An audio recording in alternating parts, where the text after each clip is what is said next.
Saved from scrap. There is a scrapyard near Edward's station. It is full of rusty old cars and machinery. They are brought here to be broken up. The pieces are loaded into trucks, and Edward pulls them to the steelworks, where they are melted down and used again. One day, Edward saw a traction engine in the yard. "Hello," he said. "You're not broken and rusty. What are you doing there?" "I'm Trevor," said the traction engine sadly. "They are going to break me up next week." "What a shame," said Edward. "My driver says I only need some paint, brasso, and oil to be as good as new," Trevor went on sadly. "But it's no good. My master doesn't want me. I suppose it's because I'm old-fashioned." Edward snorted indignantly. "People say I'm old-fashioned, but I don't care. The Fat Controller says I'm a useful engine." "My driver says I'm useful too," replied Trevor. "I sometimes feel ill, but I don't give up like these tractors. I struggle on and finish the job. I've never broken down in my life," he ended proudly. "What work did you do?" asked Edward kindly.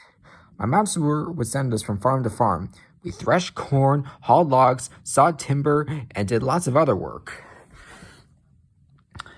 We made friends at all the farms and saw them every year. The children loved to see us come. They followed us in crowds and watched us all day long. My driver would sometimes give them rides." Trevor shut his eyes, remembering. "I like children," he said simply. "Oh yes, I like children." "Broken up, what a shame! Broken up, what a shame!" clanked Edward as he went back to work.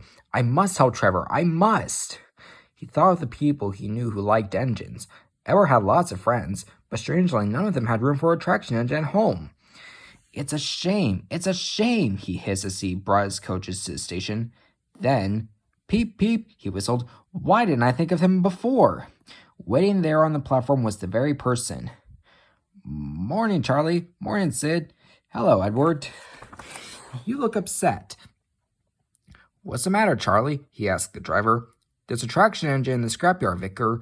He'll be broken up next week, and it's a shame. Jem Cole says he never drove a better engine." "Do save him, sir. You've got room, sir." "Yes, Edward, I've got room," laughed the vicar, "but I don't need a traction engine. He'll saw wood and give children rides. Do buy him, sir, please." "We'll see," said the vicar, and climbed into the train. Jem Cole came on Saturday afternoon. "The Reverend's coming to see you, Trevor. Maybe he'll buy you." "Do you think he will?" asked Trevor hopefully. "He will when I've lit your fire and cleaned you up," said Jem. When the vicar and his two boys arrived in the evening, Trevor was blowing off steam. He hadn't felt so happy for months. "Watch this, Reverence," called Jem, and Trevor chuffered happily about the yard. "Oh, Daddy, do buy him," pleaded the boys, jumping up and down in their excitement. "Now I'll try." And the vicar climbed up beside Jem. "Show your paces, Trevor," he said, and drove him about the yard. Then he went into the office and came out smiling. "I've got him cheap, Jem, cheap." "Do you hear that, Trevor?" cried Jem. "The Reverend saved you, and you'll live at the vicarage now." "Peep, peep," whistled Trevor happily. "Will you drive him home for me, Jem, and take these scalawags with you? They won't want to come in the car when there's a traction engine to ride on."